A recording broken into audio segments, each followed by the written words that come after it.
Let's make breakfast together. Homemade, budget-friendly French toast. Oh, sorry, I just woke up. With things that you probably already have in your pantry, in your refrigerator. Let's do this. Okay, I have all my stuff here.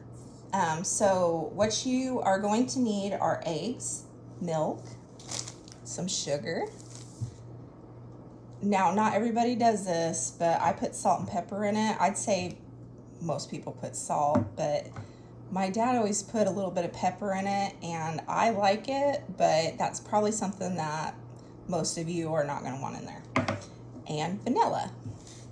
So I'm just making a batch for myself. My husband's at work.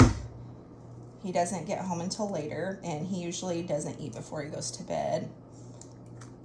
If he does, it's usually a bowl of cereal or something.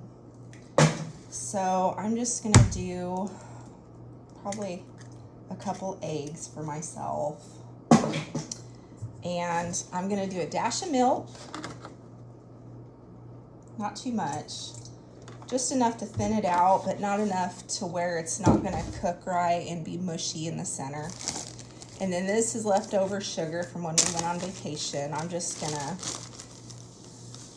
kind of sprinkle some in there. I would say that was maybe a teaspoon, maybe a little bit more.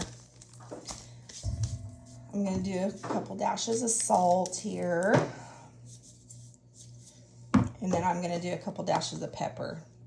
And this is just something that I grew up with. I love the taste of it. If I was making this for my grandkids right now, I wouldn't put that in there.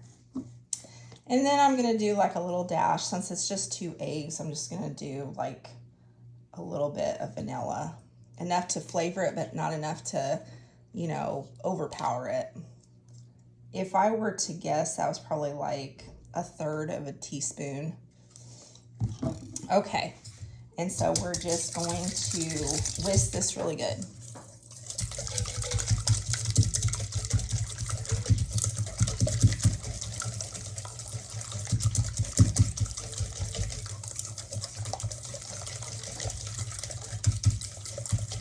Okay. I have added cinnamon to it before, but I have noticed that I would rather put the cinnamon on it after they're cooked, because when I add it directly to the mix, I've noticed cinnamon tends to dry things out. So if you like the cinnamon flavor, I would just sprinkle it on after it's done, because it sometimes makes the French toast a little weird.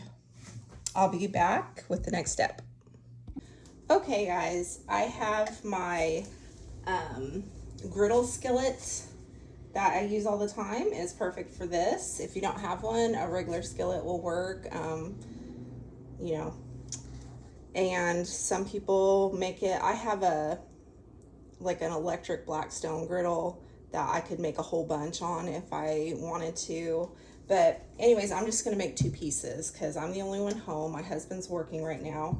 So I've got my mix right here, and I'm going to stick my bread in there, and I'm gonna let it soak up pretty good. But especially if you're using like store-bought bread, I know like on TV they use like, I think brioche maybe or something it doesn't tear very easily.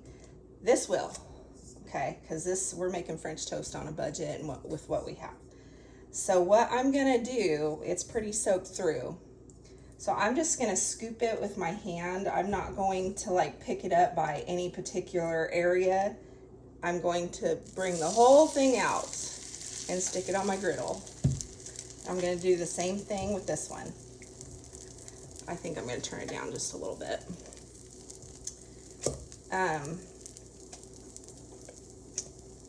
There we go, and that was pretty much perfect. I'd almost say like 1 piece of French toast, 1 egg ratio. Is kind of what I found.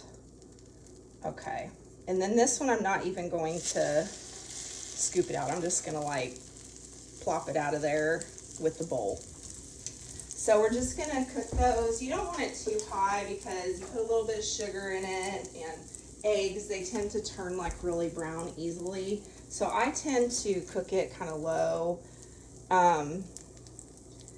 And I kind of know when it's done because like the centers will kind of poof up because the egg's cooked in there. Um, yeah.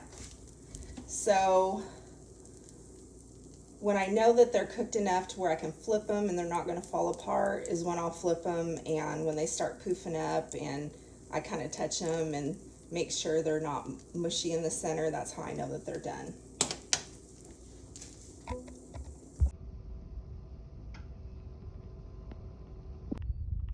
Guys, this is so good.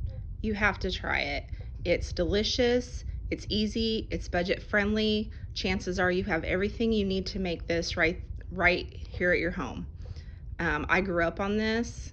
And I just want to say, if you don't have milk, you can always use heavy whipping cream. I don't always have that on hand. It's getting really expensive. I just had some and I used it all up. But anyways, you have to try this.